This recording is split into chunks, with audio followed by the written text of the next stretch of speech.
Hello दोस्तों, नमस्ते। कैसे हैं आप सब। आज की कहानी है कीमत। कहानी को पूरा सुने, अच्छी लगे तो लाइक शेयर और चैनल को सब्सक्राइब कर दें। धन्यवाद। निशा बहू, थोड़ा घर पर भी ध्यान दिया करो। ये कोई तरीका नहीं है कि तुम सुबह ही नाश्ता करके राज के साथ ऑफिस चली जाती हो। सब जानती हूँ मैं, ये सब काम से बचने के बहाने हैं। छोटी बहू भी कोई तुम्हारी नौकर नहीं है जो तुम्हारा खाना बनाकर ऑफिस भेजे, और रात को भी तुम खाना बनाने के बाद आती हो। राधा जी अपनी बड़ी बहू से बोली जब निशा घर आकर पहुंची। मम्मी जी, ऑफिस जाकर मैं खाली नहीं बैठती हूँ। पूरे दिन सांस लेने की भी फुर्सत नहीं होती। देवरानी जी तो फिर भी कमर सीधी कर लेती है, लेकिन मुझे सीधे बैठने को भी नहीं मिलता। उस पर मैं अपने बच्चों का भी ख्याल नहीं रख पाती। इसकी वजह से बहुत दिक्कत हो जाती है। निशा ने झुंझलाते हुए कहा, तेरे करने लायक ऑफिस में काम ही क्या होता है। वहाँ सारा काम तो राज करता है। उसके बिना ऑफिस में पत्ता भी नहीं हिल सकता। तुझे तो केवल पति के साथ चिपक कर बैठना है, इसलिए तू ऑफिस चली जाती है। सास ससुर और बच्चों से तुझे कोई मतलब नहीं। राधा जी ने एक और विष भरा तीर छोड़ा। मम्मी जी, अगर सब घर में ही काम करते रहेंगे तो घर का खर्चा कैसे चलेगा। एक अकेला आदमी कहाँ तक करेगा। निशा ने अपने देवर की तरफ देखते हुए कहा, जो घर में बेरोजगार बैठा रहता था, ना ही उसकी कोई काम करने की इच्छा होती। हाँ, हम तो जैसे ही तेरे टुकड़ों पर पल रहे हैं। अब तू हमें बताएगी कि घर का खर्चा कैसे चलता है। राधा जी चिल्लाकर बोली। अभी दोनों सास बहू की बातें चल रही थी कि राज आ गया घर पर। राधा जी ने राज को सारी बात बताई तो राज बोला, माँ निशा सही तो कह रही है। वह ऑफिस में ज़रा भी खाली नहीं बैठती। उसके ऊपर काम का बहुत प्रेशर है। अगर निशा का काम मैं किसी और को देता हूँ तो वह मैनेजर कम से कम 50,000 महीना लेगा। अब ये पैसे घर में ही तो बच रहे हैं जो घर में सबके ऊपर खर्च होते हैं। ये भी कोई काम है। ये काम तो तेरा छोटा भाई अतुल भी कर सकता है। कल से तू अतुल को सारा काम सिखा दे और कल से ही वह तेरे साथ काम करेगा। राधा जी ने अपना फैसला सुना दिया। इन सब बातों से निशा भी चिढ़ गई थी। एक तो अपने बच्चे बीमार हो रहे हैं, घर पर पीछे से उनका कोई ख्याल रखने वाला नहीं।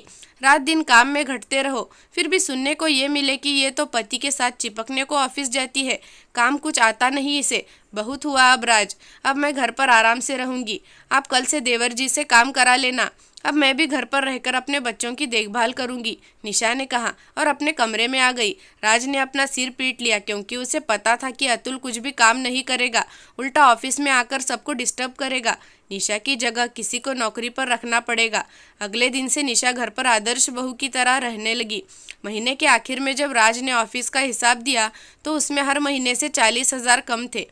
उसके पिता बोले, राज, पैसों में इतना फर्क कैसे आ रहा है। राधा जी वहीं बैठी थी, उनके भी कान खड़े हो गए। शायद बहू को दे दिए पैसे। पापा, निशा ने ऑफिस जाना बंद कर दिया तो उसकी जगह दूसरा मैनेजर अपॉइंट किया है जिसकी सैलरी 50,000 है।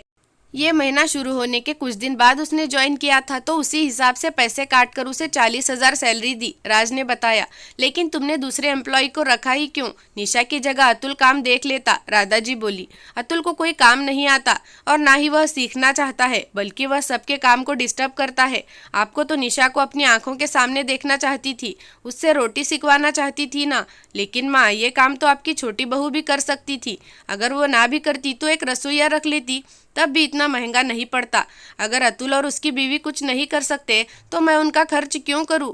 मेरी बीवी घर में और मैं ऑफिस में काम करते रहे और ये दोनों घर पर खाली बैठे रहे। आपने कभी निशा की कीमत को नहीं समझा, क्योंकि निशा की काबिलियत तो आपके लिए घर की मुर्गी दाल बराबर है। अब आपको समझ आया कि निशा अगर बाहर जाकर नौकरी करेगी तो उसकी सैलरी कितनी होगी। जो आप उसे रात दिन ताने देती रहती हो, वह सही कहती है कि आपकी निगाहों में उसकी काबिलियत की कोई कीमत नहीं है। तो ठीक है, अब ये 50,000 हैं जो हम सबके ऊपर खर्च होते थे, अब इसकी कीमत भी हम सब झेलेंगे। निशा ने दूसरी जगह नौकरी के लिए आवेदन दिया है जहां उसकी नौकरी पक्की हो गई है और वहां उसकी सैलरी 60,000 है। लेकिन अब उसकी सैलरी उसकी अपनी है, उसमें से हम सबका कोई हिस्सा नहीं है, राज ने गुस्से में बोला और अपने कमरे में आ गया। राधा जी को आज अपनी सोच पर गुस्सा आ रहा था। सही में उन्होंने निशा को घर की मुर्गी ही समझ लिया था। अब वह सोने का अंडा देने वाली मुर्गी बन गई थी और उन्होंने उसे दाल बराबर समझा था। लेकिन वह भी क्या करती। छोटे बेटे के प्यार में अंधी थी, जो वह कहता गया वह करती गई। लेकिन अब पछताए होत क्या जब मुर्गी हाथ से फिसल गई। उधर निशा भी खुश थी। ससुराल में अपनी वैल्यू सबको समझ आएगी। सच है, ससुराल में अपनी वैल्यू बनानी पड़ती है। दोस्तों, आपको कहानी कैसी लगी कमेंट करके ज़रूर बताना। धन्यवाद।